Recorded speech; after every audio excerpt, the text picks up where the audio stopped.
tiba iliyopo ni maswali.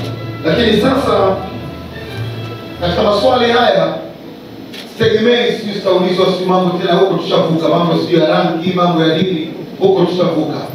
Ulize maswali ambayo mambo sio dini, sio mnyama twiga sikio lake likaa vipi, huko tulivuka.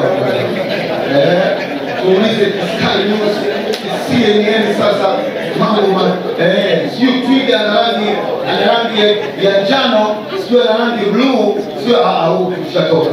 Na hakikisha sasa maswali